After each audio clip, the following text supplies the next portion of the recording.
मंत्री जी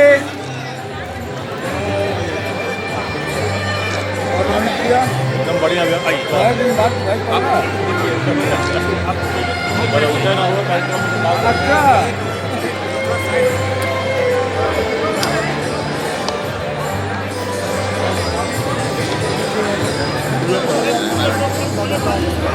बाबू बाबू बाबू भैया सब लोग पैसा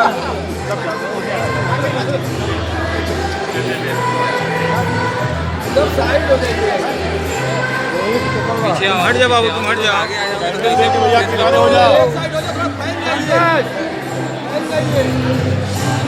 अरे भैया मोबाइल वाले भैया मोबाइल नीचे करो, तो नहीं जा पाएगा फिर प्रेस में। आइए पीछे आइए।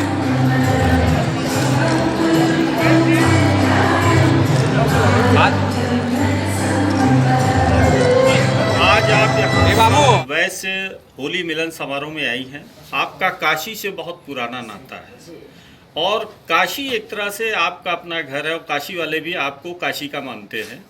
आखिर आप क्या सुनाएंगे और इस होली पे क्या मैसेज देना चाहेंगे?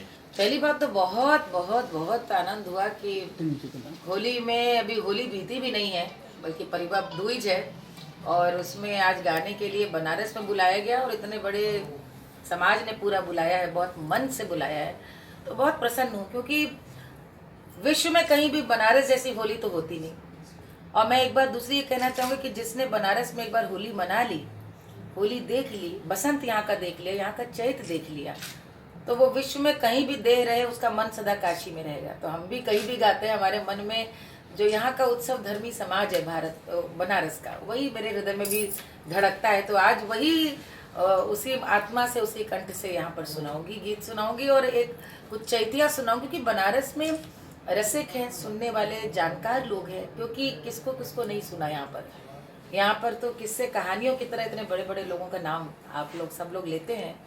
और आपने बिल्कुल सही कहा, हमारा तो घर है, हमारे गुरु का धाम है, हमारा घर है और मेरा ये सौभाग्य है कि बनारस के सभी बनारसी हमको बनारसी मानते हैं।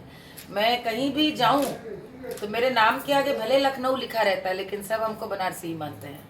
तो वो शायद एक बनारसीपन है जो शायद यहाँ पर बहुत रह करके ही आता है।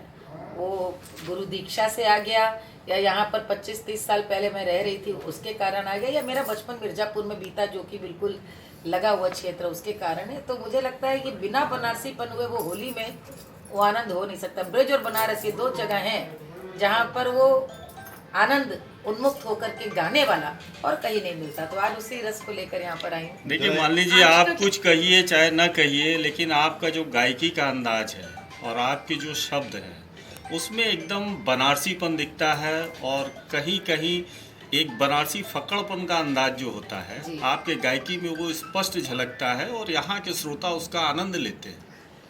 बनारस के मिजाज में फक्कड़पन है, बाबा की नगरी है तो फक्कड़पन तो होगा ही होगा। कि जितना रस है, जितना श्रृंगार है, जितना उत्सव है, उतना भी कहीं ना कहीं नीरवता भी है कि सब उत्सव है लेकिन सब यहीं पे ही रह जाएगा। आप क्या मैसेज देना चाहेंगी होली पर? जी, आज का क्या खास है मैम? आज का खास तो ये कि भी होली बीती नहीं है तो होली के रंग है। और कुछ छंद शब्द आज हमारे लिए कुछ सुनाइए। बहती नदी, बहुत सुंदर बहती गंगा, जो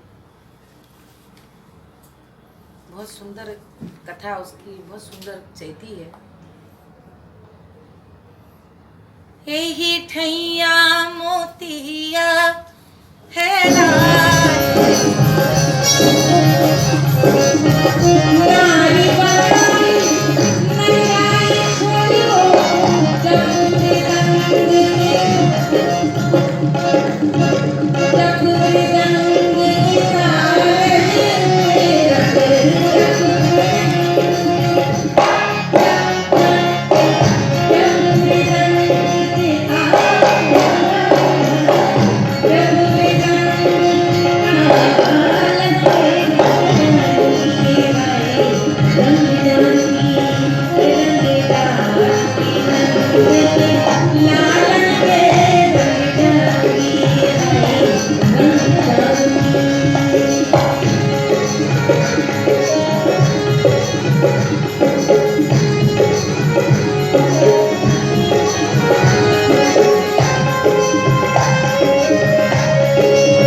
लग मेरा बनारस में होली के लिए कहाँ दिख रही है? लाल अभी है कि नहीं है? गुलाबी हाथ होने चाहिए, है नहीं है? नहीं खेली होली।